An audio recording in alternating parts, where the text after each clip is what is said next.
এখন বিয়া বুলি ক'লে চবতছে আগতে মনত কি আহে কওকচোন? অফক'ৰ্ছ নাচ গান ফূৰ্তি কৰা এই চবে, কিন্তু কামবোৰ নকৰিলে ফূৰ্তি কেনেকৈ কৰিম? তাকো আজি হ'ল জোৰণ, তো সেইটো কাৰণে হাতত পপকৰ্ণ লৈ আহক বহক গাড়ীত আৰু আপোনালোকক দেখাই আনো ধুনীয়া এটা জোৰণৰ ভ্লগ।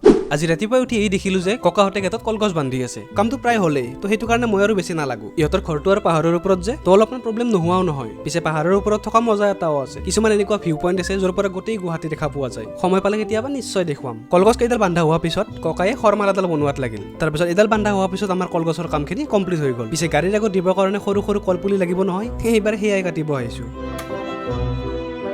বাৰু এইবোৰ হোৱাৰ পিছত মই ওলালো মামাৰ লগত বজাৰ কৰিবৰ কাৰণে। ধুনীয়া পাহাৰৰ ভিউ চাই চাই আমি আহি পালোহি মাছৰ বজাৰ। স্কুলত থকা ছাৰ বাইদেউহঁতে কোৱা মনত আছেনে যে এইটো তোমালোকৰ ক্লাছৰুম নে মাছৰ বজাৰ? কিয় কৈছিল মই এতিয়াহে গম পাইছো। পিছে এই মাছবোৰ চাই হ'লে মোৰ তামাম ভাল লাগে।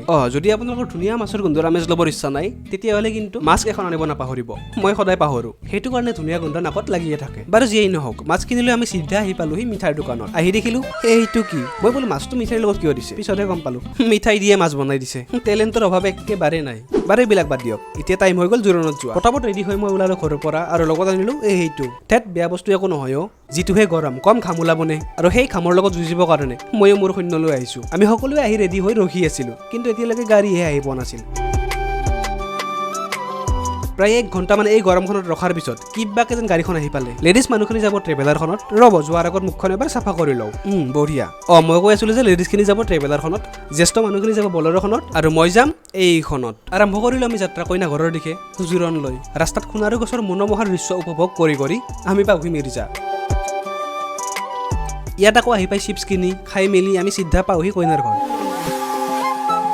ইয়াত আকৌ ঢেৰ কিবা কিবি নিয়ম আছে। এইবিলাক গোটেই নিয়ম সম্পূৰ্ণ কৰি মেলি আমি ফাইনেলি ভিতৰলৈ আহি বহিলো। আৰু এতিয়াহে যেন সকলোৱে শান্তি পালে, নহ'লে বাহিৰত যিটোহে গৰম, নকৈছো আৰু। গৰমৰ কথা ক'ব গ'লে এটা এক্সট্ৰা ভিডিঅ' হৈ যাব, সেইকাৰণে বাদ দিয়ক নকওঁ। বাৰু মই কৰিব লগা আৰু কিবা কিবি নিয়ম আছিলে বোলে, তো সেইবিলাকে কৰাত লাগিলো।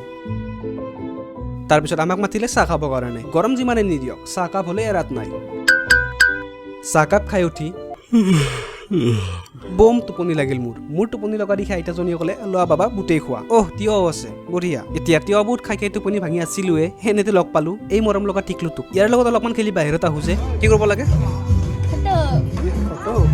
বাৰু ফটো উঠাব যাওঁতে ভাতে খাব মাতিলে। মূৰৰ ঘাম মাটিত পেলাই পেলাই ভাত খাব লগা হ'ল, ইমান বেছি গৰম মানে। কৈছো নহয় গৰমৰ কথা ক'ব গ'লে এটা এক্সট্ৰা ভিডিঅ' হৈ যাব। বাৰু ভাত খাই আহি দেখো যে যিবোৰ নিয়ম নীতি আছিল সকলোবোৰ সম্পূৰ্ণ হ'ল, আৰু আমিও লাহেকে যাব ওলালো। বাই বাই, আমি যাওঁ। Bye bye.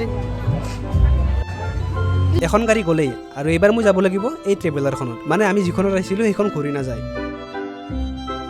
বাৰু এইটোৱে আছিল জোৰণৰ ভ্লগ, যিমানখিনি পাৰোঁ দেখাইছোৱে। যদিহে ভিডিঅ'টো ভাল পাইছে লাইক কৰি ধুনীয়া এটা কমেণ্ট কৰি দিব দেই। আৰু এতিয়া মই আপোনালোকক লগ পাম বিয়াৰ ভিডিঅ'ৰ সৈতে, তেতিয়ালৈকে ছাবস্ক্ৰাইব কৰিহে যাব দেই।